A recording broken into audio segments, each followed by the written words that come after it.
Bienvenue sur Flash Auto. Aujourd'hui au sommaire, Dacia Jogger et Sandero, un restylage attendu. Le crossover familial Jogger comme la Sandero va se refaire une beauté. Tesla modèle Y propulsion zoom sur la version propulsion du modèle Y qui continue de séduire.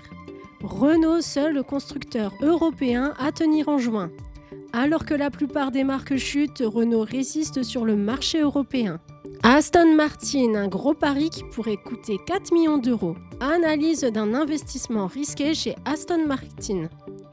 BYD, la seule hybride rechargeable, cartonne en Europe. Le modèle hybride rechargeable de BYD devient un succès majeur. Week-end rouge sur les routes françaises, prévision du trafic et conseils pour un week-end chargé. Fiat et Citroën en difficulté chez Stellantis, forte baisse des ventes au premier semestre 2025. Taxe douanière américaine vers un compromis à 15%. Négociations entre Europe et États-Unis, impact surtout pour l'Allemagne. Jaguar au plus bas, seulement 8 voitures neuves vendues en juin en Europe. La marque prépare son retour électrique pour 2026. Restez à l'écoute, c'est tout de suite sur Flash Auto.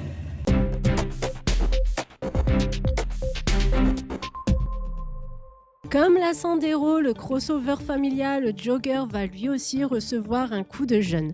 Moins populaire que la Sandero ou le Duster, le Jogger reste pourtant imbattable côté rapport prix-habitabilité pour les familles. Repéré récemment dans les rues de Marseille, le Jogger restylé affiche une nouvelle face avant, plus fine et moderne, calquée sur celle de la Sandero.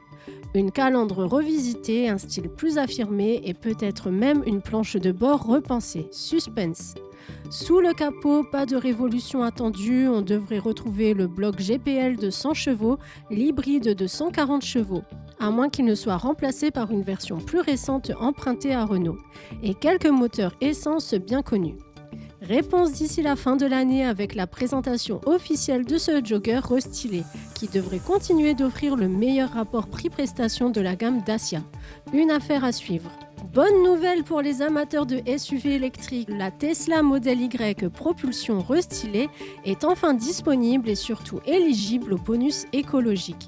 Avec un prix d'entrée à 44 990 €, elle reste la plus abordable de la gamme tout en gagnant en équipement. Extérieurement, le modèle Y Juniper affiche une face avant redessinée, un bandeau LED qui traverse le capot et une signature lumineuse intégrée au haillon. Elle grandit même un peu pour atteindre 4,79 mètres, la plaçant face au Renault Scénic E-Tech et Skoda Enyaq. À bord, l'ambiance minimaliste s'enrichit de matériaux plus valorisants, de sièges chauffants et ventilés de série, d'un haillon main libre et d'un nouvel écran tactile à l'arrière. Côté ergonomie, tout passe toujours par l'écran central de 15 pouces. Mais bonne nouvelle, Tesla a réinstallé un Komodo pour les clignotants, une petite victoire pour les fans de commandes physiques. Sous le capot, rien de révolutionnaire, la version propulsion garde un moteur de 300 chevaux, un 0 à 100 km expédié en moins de 6 secondes et une autonomie WLTP de 500 km. La batterie LFP reste une référence de sobriété, à peine 16,9 kWh sur 100 km en usage mixte, ce qui place le modèle Y parmi les plus efficientes de sa catégorie. Rechargé à 170 km/h max, planificateur d'itinéraire ultra fiable et réseau de supercharge redoutable, l'écosystème Tesla reste imbattable pour voyager sereinement.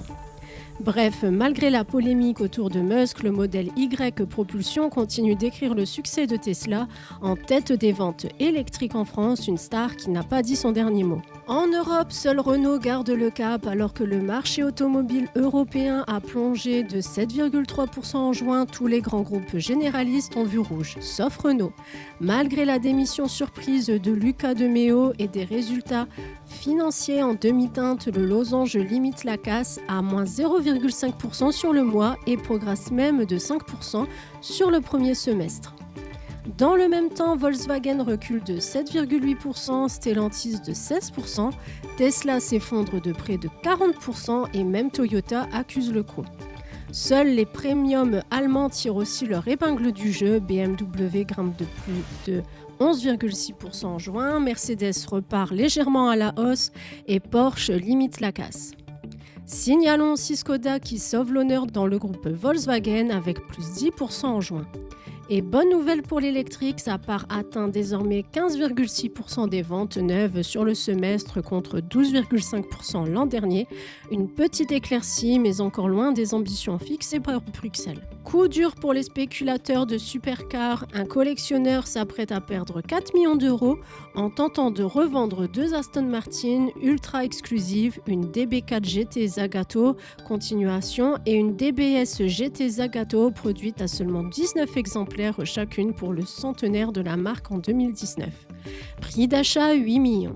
Mise à prix estimée aux enchères cet été à Monterey, à peine 4 millions. La preuve qu'être rare et hors de prix ne suffit pas toujours pour faire rêver les enrichisseurs.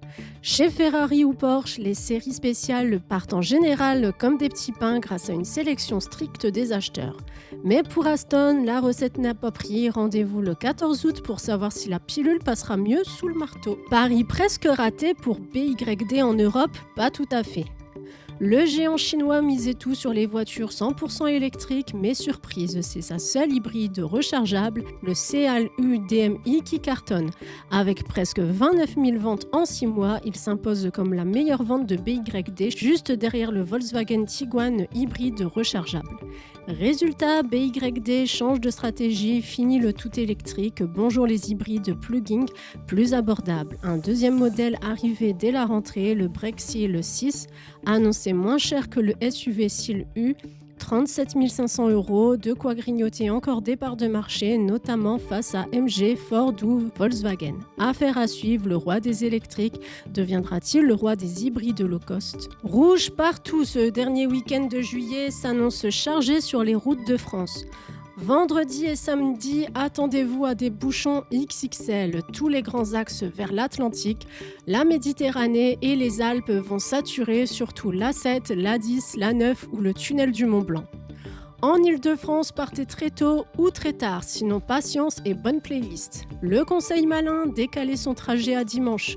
Journée beaucoup plus calme, sauf quelques secteurs en Rhône-Alpes ou sur la côte. Astuce bison futé, évitez les départs aux heures de pointe et ciblez les créneaux verts avant 5h ou après 20h, samedi par exemple.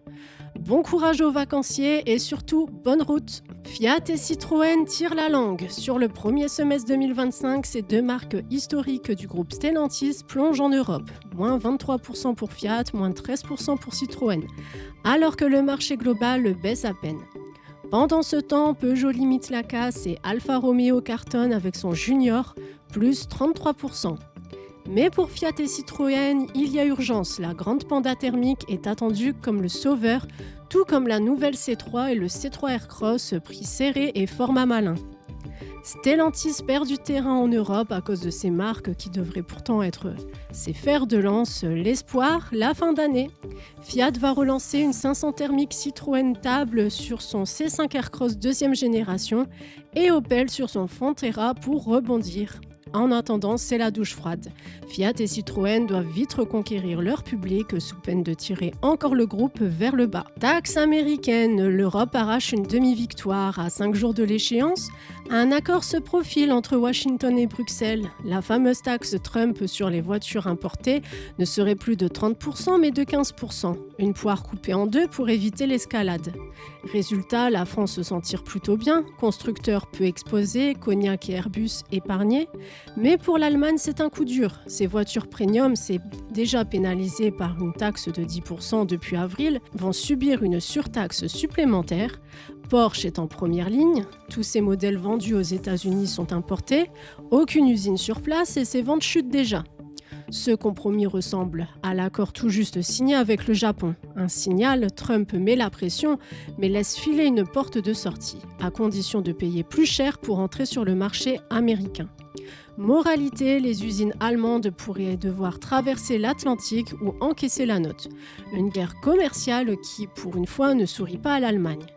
Verdict début août, la poire est coupée en deux. Reste à voir qui croquera la plus grosse part. Devinez combien de Jaguar neuves ont été immatriculés en Europe en juin ? 8. Oui, 8. On parle bien de la marque qui vendait encore des milliers de berlines et SUV il y a quelques années. Pourquoi? Parce que Jaguar a tout stoppé. Fini XE, XF, F-Pass, E-Pass, même le e-Pass électrique. La marque de Coventry a décidé de tout raser pour mieux renaître. Elle promet un retour 100% électrique en 2026. D'ici là, silence radio. Résultat, une chute de 98% des ventes le mois dernier en Europe. Même en comptant le Royaume-Uni et quelques marchés premium, on grimpe à 37 voitures vendues en juin. C'est presque plus rare qu'une Bugatti. Et Maserati, pas beaucoup plus glorieux. La marque au trident survit, mais ses ventes plongent encore de 32% au premier semestre 2025. Le Gressal censé booster les chiffres patine et la future MC Pura sera-t-elle la planche de salut? Mystère. Moralité, le premium chic européen, c'est soit l'attente de jours meilleurs, soit l'extinction en direct. Jaguar joue son va-tout électrique, rendez-vous l'été 2026 pour savoir si le félin rugira encore ou pas. C'est la fin de Flash Auto, merci de nous avoir écoutés et à très vite pour un nouveau point sur l'actualité.